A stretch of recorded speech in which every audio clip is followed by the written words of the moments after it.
नमस्कार भाइयों बहनों, मेरे नन्हे नन्हे प्यारे प्यारे बच्चों, कैसे हैं आप। आज आपकी दादी नानी आपको फिर सुनाने आई है रामायण में से एक नई कहानी। पिछले एपिसोड में हमने देखा राम जी विभीषण के कहने पर समुद्र देव से प्रार्थना कर रहे हैं रास्ता देने के लिए, लेकिन समुद्र 3 दिन बीतने पर भी विनती नहीं मानता। तब राम जी क्रोध में भरकर कहते हैं, भय के बिना प्रीति नहीं होती। फिर लक्ष्मण जी को कहते हैं, धनुष बाण लाओ, मैं अग्निबाण से समुद्र को सोख डालूं।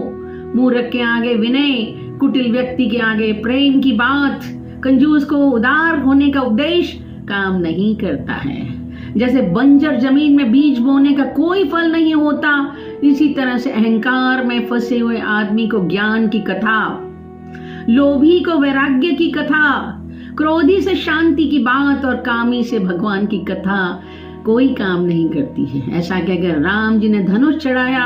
लक्ष्मण जी को यह निर्णय बहुत अच्छा लगा।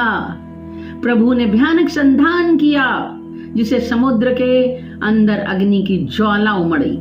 समुद्र में रहने वाले जीव, सांप, मछलियां जब व्याकुल होने लगी तो समुद्र ने डर के प्रभु के चरण पकड़कर कहा, हे नाथ, मेरे सब दोष माफ कर दीजिए। आकाश, वायु, अग्नि, जल और पृथ्वी, इन सब की करनी और स्वभाव जड़ होता है, पर यह स्वभाव भी तो आप ही ने बनाया है ना प्रभु जी। समुद्र फिर कहता है, प्रभु भल कीनी मोही सिख दीनी, मर्यादा पुनि तुमरी कीनी, ढोल गवार शूद्र पशु नारी, सकल ताड़ना के अधिकारी। अर्थात प्रभु, आपने अच्छा किया जो आपने मुझे सही रास्ता दिखाया, किंतु जीवों का स्वभाव भी आपने ही तो बनाया है, क्योंकि ढोल, गंवार, शूद्र, पशु, नारी ये सब देख रेख के अधिकारी हैं। कुछ लोग अति ज्ञान और बुद्धि के कारण तुलसीदास या रामचरितमानस पर आरोप लगाते हैं। दरअसल में रामचरितमानस अवधी भाषा में लिखी गई है। हम इन शब्दों को सही तरीके से समझते हैं। ढोल यानी ढोलक, गंवार अनपढ़ या विवेकहीन व्यक्ति, शूद्र यानी कर्मचारी वर्ग, वर्ण व्यवस्था मानते थे। यहाँ पर जाति से कोई लेना देना नहीं है। पशु यानी जानवर, नारी यानी स्त्री, सकल माने संपूर्ण, ताड़न माने पहचानना, निगाह रखना, परख करना, देख रेख में काम करवाना। इन शब्दों की व्याख्या से पहले ये जानना बहुत जरूरी है कि ये अवधी में लिखे गए हैं और इनका संस्कृत मतलब ना निकाला जाए। ये शब्द किसके द्वारा कहे गए हैं और किस संदर्भ में कहे गए हैं। तीसरा, क्या लेखक उस व्यक्ति के मुंह से ये शब्द बुलवाना चाहता है। चौथा, कि लेखक और नायक समाज को क्या संदेश देना चाहते हैं, क्या आदर्श प्रस्तुत करना चाहते हैं। सबसे पहले हम जानते हैं कि भारत के बारे में कहते हैं कि यहाँ पर कोस कोस में पानी और 4 कोस में वाणी बदल जाती है। शब्दों में हेरफेर कैसे होता है ये हम जानते हैं। पहला वाक्य है, बच्चों को कमरे में बंद रखा गया। दूसरा है, बच्चों को कमरे में बंदर खा गया। सिर्फ रखा का शब्द र बंद के साथ लगा दिया गया तो बंदर खा गया। दोनों शब्दों के अक्षर एक ही हैं, लेकिन अर्थ बदल गया। इसी तरह से कनक कनक से 100 गुनी मादकता अधिकाए, वा खाए बोराए जग, या पाए बोराए। यहाँ पर कनक एक तो धतूरा है और एक सोना है। सोना यदि हम पहनते हैं तो हम अहंकार में भर जाते हैं, यदि धतूरा लेते हैं तो हम नशे में हो जाते हैं। ये शब्द कहे गए हैं समुद्र के द्वारा, ना कि तुलसीदास जी या राम के द्वारा। रामायण का मतलब है राम की जीवन यात्रा। राम जो अयोध्या में एक राजकुमार के रूप में पैदा हुए, लेकिन मर्यादा पुरुषोत्तम कहलाए, ये उनके जीवन की यात्रा है रामायण।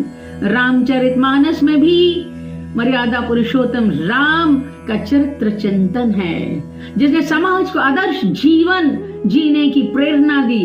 रामायण राम के शब्दों से जानी जाती है, न कि रावण के शब्दों से। जैसे महाभारत कृष्ण के शब्दों से जानी जाएगी, ना कि दुर्योधन के शब्दों से। यदि हम समय और संदर्भ देखें तो हम जानते हैं कि यह समुद्र बोलता है जो जड़ बुद्धि है। 3 दिन बीत जाने के बाद भी जब वो रास्ता नहीं दे रहा, तब राम क्रोध में बाण का संधान करते हैं। समुद्र के हृदय में ज्वाला निकलती है, जीव जलने शुरू होते हैं। उस समय समुद्र डरकर ब्राह्मण के रूप में राम के आगे मणियों और रत्नों से भरा हुआ थाल लेकर आता है, और ये शब्द तब बोलता है जब वो डरा हुआ है, भयभीत है। अब हम हर शब्द का अध्ययन करते हैं। ढोल यानी ढोलक। ढोलक को यदि सही तरीके से ना बजाया जाए तो कर्कश आवाज आएगी। आप उसको हाथ जोड़कर प्रार्थना करें कि ढोलक बज जा, तो वो नहीं बजेगा। उसके लिए पूरा ज्ञान होना चाहिए कि ढोलक को बजाया कैसे जाता है, उसका अध्ययन करना पड़ेगा।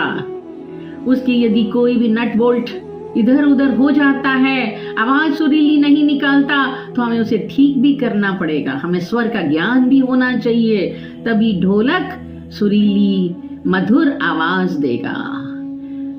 दूसरा शब्द है गंवार। गंवार यानी अनपढ़, विवेकहीन व्यक्ति। ऐसा व्यक्ति आपकी बात का गलत मतलब निकाल सकता है, या आप उसकी बात को सही नहीं समझकर उसका मजाक बना सकते हैं। इसलिए उसे समझना बहुत जरूरी है। उसकी प्रकृति या व्यवहार को जाने बिना उसके साथ जीवन सही से नहीं बिताया जा सकता। तीसरा शब्द है शूद्र, मतलब कर्मचारी वर्ग। भारतीय व्यवस्था में और संस्कृति में जाति की बजाय वर्ण व्यवस्था है। वेदों में भी व्यक्ति जो जाना जाता है अपने काम की वजह से जाना जाता है। वर्ण व्यवस्था में 4 वर्ण बनाए गए हैं जो भगवान विष्णु के शरीर से बने हैं। ब्राह्मण क्योंकि दिमाग का काम करता है, पढ़ने लिखने का काम करता है, इसलिए विष्णु जी के सिर से बना है। क्षत्रिय देश की रक्षा के लिए काम करता है, इसलिए वो बाजुओं से बना है। वैश्य सबके पेट के पालन के लिए काम करता है, इसलिए पेट से उत्पन्न होता है। और श्री चरणों से बना है शूद्र। शूद्र यानी वो वर्ग जो समाज की सहायता करता है। उसमें डॉक्टर भी आ जाता है, उसमें इंजीनियर भी आ जाता है, उसमें हॉस्पिटल में काम करने वाली नर्स भी आ जाती है, कंपाउंडर भी आता है। और कोई भी ऐसा काम जो वो करता है समाज को साफ सुथरा रखने के लिए भी, वो सब इसी के अधीन आते हैं। एक शरीर के सभी अंग बराबर होते हैं, कोई भी बड़ा या छोटा नहीं होता, और किसी के बिना भी काम नहीं चल सकता है। इसलिए कोई भी संस्था जो हेड है कर्मचारियों से तभी काम ले सकता है यदि वो सफलतापूर्ण उनका अध्ययन करे और उनकी काबिलियत के मुताबिक उनसे काम कराए। तुलसीदास जी शूद्रों के बारे में कोई गलत शब्द काम ले ही नहीं सकते, क्योंकि उनके प्रिय राम शबरी के जूठे बेर बहुत प्रेम से खाते हैं। केवट के साथ वो गले मिलते हैं, और उतराई के लिए वो कहता है कि हम दोनों एक ही काम करते हैं। मैंने आपको गंगा पार कराया, आप मुझे भव से पार करिएगा। 14 वर्ष के बाद जब राम वापस आते हैं तो केवट जी भी उनके राज्याभिषेक में एक मित्र की तरह से पहुंचते हैं। अगला शब्द है पशु, यानी जानवर के पास सोचने और समझने की शक्ति मनुष्य जितनी नहीं होती। कई बार हमारे व्यवहार, आचार, क्रियाकलाप से आहत हो जाते हैं। ये भी देखना पड़ता है किसी के खेत में तो नहीं चला गया है। बैल को खरीदते हुए उसके पूंछ को पकड़ा जाता है, जाना जाता है वो काम का भी है या नहीं है। इसलिए काम लेने से पहले उसके स्वभाव को अच्छी तरह से समझ लेना पड़ता है। 5वां शब्द है नारी, यानी स्त्री। अगर हम स्त्री को नहीं समझते तो उनके साथ जीवन बिताना मुश्किल हो जाता है। स्त्री का तात्पर्य माँ, बहन, बेटी, पत्नी, मित्र या कोई ऐसी महिला जिससे हम जीवन भर संबंधों से जुड़े होते हैं। जब तक हम नारी के स्वभाव को नहीं समझते, उसके साथ जीवन का निर्वाह अच्छी तरह और सुखपूर्वक नहीं हो सकता। तुलसीदास जी ने तो स्त्री को देवी स्वरूपा कहा है। उन्होंने तो यहाँ तक कह दिया, एक नारी व्रत रत सब झारी, ते मन बच क्रम पति हितकारी। अर्थात पुरुष के विशेषाधिकारों को न मानकर दोनों को समान रूप से एक ही व्रत का पालन करना चाहिए। दशरथ के तो 3 रानियां हैं, लेकिन उनके चारों पुत्रों ने एक पत्नी व्रत धर्म का पालन किया। सीता को परम आदर्शवादी महिला के रूप में चित्रण किया गया है। उर्मिला के विरह और त्याग का चित्रण किया गया है। यहाँ तक कि लंका की मंदोदरी और त्रिजटा का चित्रण सकारात्मक रूप से किया गया है। सिर्फ इतना ही नहीं, बल्कि सुरसा जैसी राक्षसी जो हनुमान जी का रास्ता रोकती है, उसे भी हनुमान जी माता कहकर पुकारते हैं। अत्रि जी के आश्रम में अनसुईया जी सीता जी को पतिव्रत धर्म का पालन करने का ज्ञान देती हैं। कैकेयी और मंथरा भी सहानुभूति का पात्र बन जाती हैं जब गलती पर पश्चाताप करती हैं। भरत जी जब राम और लक्ष्मण को लेने जंगल में जाते हैं तो कौशल्या से पहले राम कैकेयी को मिलते हैं। अहल्या जो पत्थरवत हो गई थी, पति और समाज से तिरस्कृत थी, उसको महिला के रूप में सम्मान श्री राम दिलाते हैं। सीता जी के सम्मान के लिए राम युद्ध करते हैं तो वह नायक हैं। रावण महापंडित है, महाज्ञानी है, महाऐश्वर्यवान है, लेकिन एक स्त्री की लालसा उसके पूरे वंश को नष्ट करा देती है। ऐसे में स्त्री को प्रताड़ित करना शब्द हजम नहीं होता। ताड़ना है शब्द, ना कि प्रताड़ना है। ताड़ना माने समझ लेना है। इस चौपाई के बाद समुद्र श्री राम से कहते हैं, प्रभु आपके प्रताप से मैं सूख जाऊंगा, लेकिन इसमें आपकी बड़ाई साबित नहीं होती। समुद्र के विनीत वचन सुनकर प्रभु कहते हैं कि आप तो वह उपाय बताइए जिससे हमारी सेना पार उतर जाए। समुद्र ने कहा, आपकी सेना में नल और नील 2 भाई हैं। उन्होंने बचपन से ही ऋषियों से आशीर्वाद पाया है।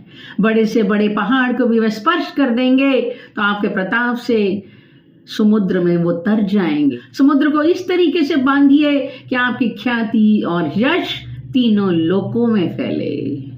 इसके बाद समुद्र अपने घर चले जाते हैं और राम सेतु बनाने की तैयारी होने लगती है। यहाँ पर तुलसीदास जी का सुंदर कांड समाप्त होता है। अब हम अगले इस एपिसोड में राम सेतु निर्माण के बारे में बात करेंगे। जय श्री राम।